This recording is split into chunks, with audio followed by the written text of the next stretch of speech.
Good morning, DFS Army. I hope you all had a great last night. My God, I can't talk. And hope you all won some money last night. So grab a cup of coffee and let's dig into this 3-game slate. First off, though, a big congratulations to boss man at DFS Army, Kevin, or as you might know him, Fantasy Football Geek. He won the DraftKings Sports Betting National Championship qualifier last night, where he'll compete for top prize of $1 million. Yeah, here it is. So awesome. It's in New Jersey on the 11th and 13th. Top prize of $1 million. So big shout out to Kevin. Hope he can go over there and take it down and bring some of that money home. So big shout out to you, Kevin. If you're not a member of DFS Army, please click below or go to dfsarmy.com and enter promo code CashKeg to save 10% off.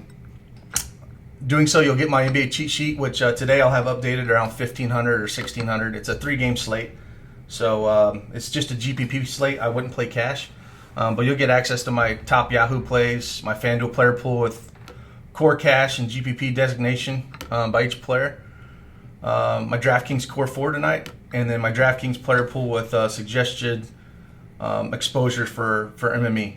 But not only that, you'll get the NBA VIP articles, our domination station, which is one of the best optimizers in the industry. It's been fantastic. And you'll get our VIP chat, which right now we still have guys in there right now talking. So it seems 24/7 people are in there talking shop. And we've been pumping out multiple 5- and 6-figure wins over the last few months in multiple sports, DFS Army.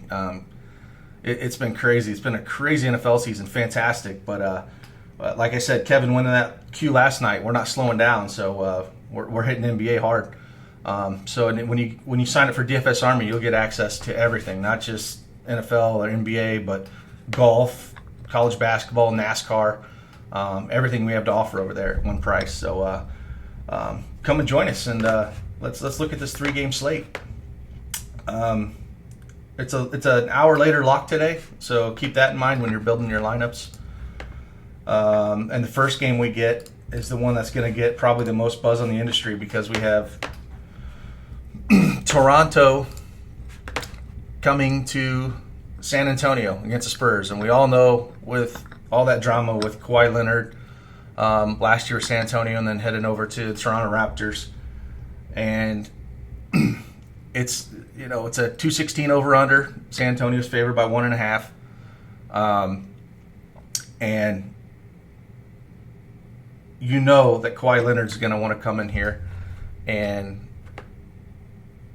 show up Pop. And you know Pop is going to want to make sure that Kawhi Leonard does not have a big game against him. So it should be fun how that interaction plays. And I'll have a lot of Kawhi Leonard tonight. But I also think Pop is going to double team him, box him and one. He's going to make somebody else beat him. So keep that in mind if you're building multiple lineups, that I wouldn't go all in on him. But I think both those guys are going to have something to show. And I'm sure Pop will put something together. So let's look at the point guards here in this first game. I don't think Kyle Lowry is going to play. I think he's still going to be out. I know he went through, shoot around on Wednesday, and they gave him a shot. But I don't think he's going to play. So Fred VanVleet will continue to see the start. He'll see minutes in the low to mid 30s, and Kawhi still has that outrageous 37% usage rate with Lowry and Joval still being out. So I don't mind Fred VanVleet here at that 5,700 with Lowry being out. I prefer the other side with Derek White and Forbes. They've been getting it done. And I know, let's see here. Yeah, they're kind of in the middle of the pack with defensive efficiency, Toronto that is. But I think a lot of that has to do with Lowry was in there. So they're they have a 13th defensive efficiency, but I think it's a little lower than that with Fred VanVleet in there. And like I said, White and Forbes have been getting it done.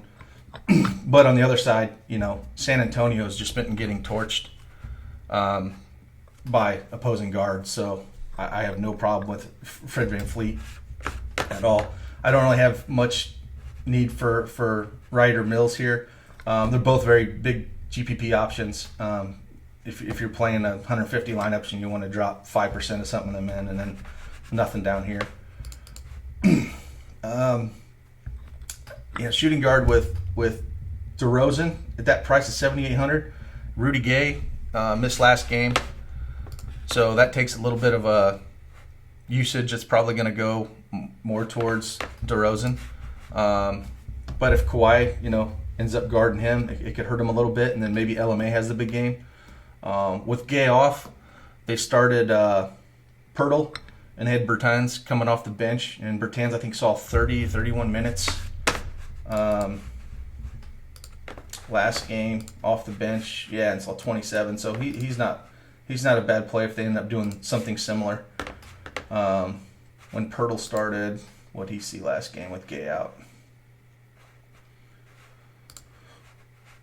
Pirtle started and he only saw 20 minutes and he had 16 points. So they're both in play if Gay's out. Not key pieces on the slate, but I don't mind any of them. I think the interesting play here is if Pop decides to try to shut down Kawhi Leonard, then Danny Green's coming back to San Antonio as well. He's part of that trade, and he might get a lot of looks. And like I said, San Antonio is ranked 23rd in defensive efficiency against shooting guards. Like I said, they've been horrible against the guards, and if Danny Green gets hotter, Danny Green might just want to try to take over to if they try to shut down Kawhi. So I have a lot of love for Danny Green here. Don't mind little Bellinelli, but again, he's like a 5% play for me on the slate when you got guys a little bit more expensive. With White and Forbes here with dual position eligibility. I only have nothing else there I like. Small forward, again, Bertans, if they do the same thing with him coming off the bench and Gay sits, I don't mind him. Again, and if it's only 3-game slate, so you're going to have some of these guys, and DeRozan at 7,800 and Kawhi, they're going to be extremely popular, and I'm going to have some for sure. But I have a little bit of caution just with maybe, like I said, Pop trying to shut him down. But, yeah, it should be a fun matchup with them guys going against their former teams. And, again, if they shut him down a little bit, maybe that's where Aldridge or Siakam or Ibaka pick up some of the scoring. Those guys are all in play. Ibaka at 5,600 is cheap. I think I have some love for him there. And then, again, Aldridge at 7,400. He could pick up more of the scoring with Gay out. I think he had a pretty big game there last against Boston. 36 minutes, put 23 shots, 55. So I have a lot of love for him. And then, again, at the center position, same kind of thing. Those three, maybe a little Pirtle, but not a key piece for me because I just don't think they're going to play him a ton of minutes. But definitely in play. So let's look at this next game. We get Denver at Sacramento. It's got a 227.5 over/under. Denver is favored by 3. And this game, as we know, Sacramento plays up in pace. They're the highest paced team on the slate. So, and what's kind of crazy is Denver's one of the slower paced teams on the slate. So that should benefit some of these Denver guys going into Sacramento, playing a little more up-paced game, having them favored, having it close like that. I think it all starts with the Joker. With Nikola Jokic, the Kings are 26th defensive efficiency against centers, and he should just eat Willie Cauley-Stein up here. He's expensive, but this is one of the better games on the slate. Like, it's only 3 games. He's where I start with Denver here. But let's go back to point guard and see what you like here. Don't have a ton of love for Fox here, but with this game being close, and again they're priced at the point where I think he's about as a ceiling game. I prefer the Jamal Murray side, but I don't fault you for running Fox out here. I think I'd prefer maybe the other guards and Buddy Hield and Bogdanovich as the Denver's been, the reason I don't like Fox too much is Denver's been, sixth in defensive efficiency against point guards, and he's priced at about his ceiling. Yeah, he's got some big games in him, but I would just rather pay $200 less for Murray, where the Kings have been, 21st in defensive efficiency, and I think that, he can see things getting done. So I like him, and I'd rather go Hield and Bogdanovich. I think it's not the best matchup for them, but you get a price savings, and the scoring's got to come from somewhere. So my favorite's probably Bogdanovich. The only thing that hurts Murray a little bit is with Gary Harris came back last game. Only saw 20 minutes. Probably going to see something similar. So keep that in mind. You might want to give it a look and see if they're going to increase his minutes a little bit. But yeah, I think with that we're probably still going to see Torrey Craig and Beasley run some minutes. But yeah, once that Denver team gets completely healthy, it's going to be really hard to figure out where the points are going to come from that guard, because they're pretty deep there. Against small forward, I don't really have a whole lot of love here. Again, it's, to me, for this team, it's the Joker, and I don't really love a whole lot here. So just probably gonna skip this part, except if it's not Bogdanovich. I mean, he's probably my favorite play on the Sacramento side. So I'm not gonna play too many. It's either him or Hield. I think they could play Bajlinka maybe 30 minutes, and he could be popular, but at 5,300 against small slate, he's probably going to be 15-20% on. He's okay. Power forward slot here at this game. Millsap could be really interesting here if he sees minutes. If he sees minutes close to 30 at 5,200, he could smash in this spot as well. So I have a lot of interest in him. I don't like Plumlee as much. With Millsap being back, it kind of hurts his production. Even if Plumlee gets the start, Millsap is going to have the more minutes than Plumlee will. So I don't really like a whole lot of anything around here on power forward in this game besides Millsap. In the center, again, it's all about Joker and Willie Cauley-Stein. Love that Millsap is a center eligibility here if you didn't want to pay up for Joker and some of the other lineups and stack some of the other games. Like I said, I don't really have any love for Plumlee, so it's mainly those two guys. And I don't, Willie Cauley-Stein is priced at about his ceiling. So to me, it's Paul Millsap and Jokic here. All right, the hammer game of the night, 10:30. Where we get Houston heading to Golden State Warriors, 225.5 total, with Golden State being an 8.5 point favorite. This game, where the only injuries we have is Eric Gordon will probably still miss this game. James Ennis could return. We'll have to see if he returns or not. If he does, then he'll probably take over Daniel House, which would make him kind of useless on the bench. But you have to watch out for that. But if Eric Gordon sits, Austin Rivers will probably go in there and see a ton of minutes again. They priced him up a little bit, 4,600. He's in play, but he doesn't get, he's not fantastic. The play here is James Harden. That stinking usage rate is outrageous with Gordon and CP3 off the court. You're paying for him $11K, but I mean, he has just been on a roll the last 10 games. It's been ridiculous. Look at 82, 71, 60, 64. It's been insane. I mean, when you can get 82 fantasy points and shoot less than 20 times, that's just being efficient in that triple-double. So, yeah, no problem going James Harden here. You're going to spend up for him, but on a 3-game slate, you can't fade a guy like that. Unless you think this game's going to get away quick.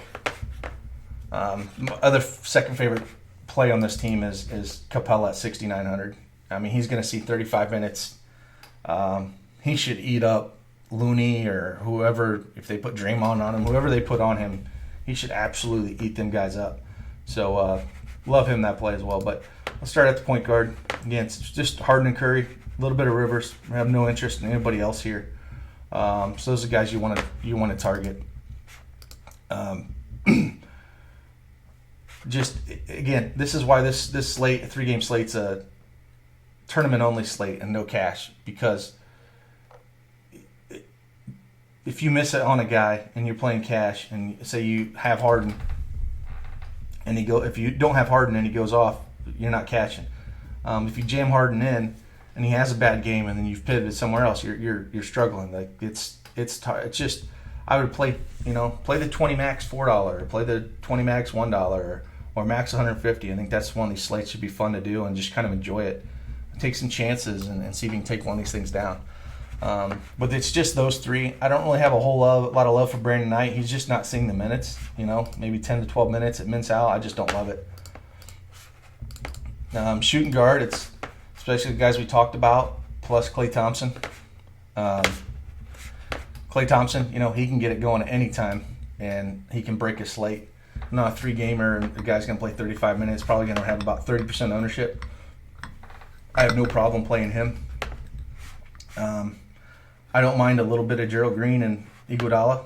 I don't mind throwing them in. Like I said, if James Ennis comes back at 3K, if you need a 3K filler in your lineup, I don't mind that play. Small forward here, it's all about Kevin Durant. I mean, he's sub 10K, playing Houston. Not a whole lot to say about him. You just play him. If it's going to be hard to fit, I think, in game stacks, I don't think you can fit him and Curry and Harden. So I think when you're building lineups, you take Harden and then you just, make a Harden Curry, game stack with those two studs, or make a Harden Durant game stack like that.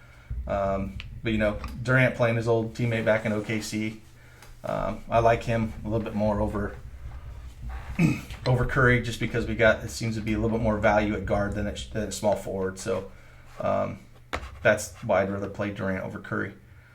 And again, House, he's only in play if Enos still sits. I don't love him at that price. But he's still going to see 27, 30 minutes if we get Enos being out. They say Green's going to probably see 25 minutes. At that price, his shot's going. Don't mind him. And like I said, in Iggy, that's about it. Power forward again. It's Draymond Green at sub 6K, which is crazy. The guy's going to play 35 minutes probably. He could crush that price tag against Houston. So have a lot of interest in Draymond here. PJ Tucker's going to consistently see 35, 37 minutes. He's not efficient in them at all. But at 4,200, I don't mind him at all. And then it's pick your poison down here with Looney, Bell, and Jerebko. I think they're going to have to go big to match the size against Capella. So I'm sure Looney will probably get the start again at 3,900. He's worth a look, but Kerr likes to mix and match these guys. So, but Kerr would be the top guy. And again, at center in this game, I'll have a ton of Capella at 6,900. I mean, it should be Lob City all day long with Harden and Capella, and they get all the scoring here. And sub 7K is crazy. So the best plays here are Capella and Green. So I'd focus that if you're playing the center at this game. That's it. I mean, it's a short 3-game slate. Again, I wouldn't touch this in cash. We got an hour late lock here. I I would just have fun with it. Make some game stacks. Build some theories. If you think Kawhi is going to go into San Antonio and Pop's not going to be able to come up with something to stop him, and he's just going to dominate, and by all means, just absolutely, smash the lock button on him. I think you're going to mix and match here. I think there's nobody that's just an absolute lock on this slate. I'm just going to build a bunch of lineups and see if I can come out on top. But again, one more time, big congratulations to Kevin and that Q takedown, man. That was awesome. And come over to DFS Army. Join us. Go to dfsarmy.com. Use code CashKeg, save 10% off, and we'll be talking shop all day long. And hopefully we see somebody take this down. Deuces.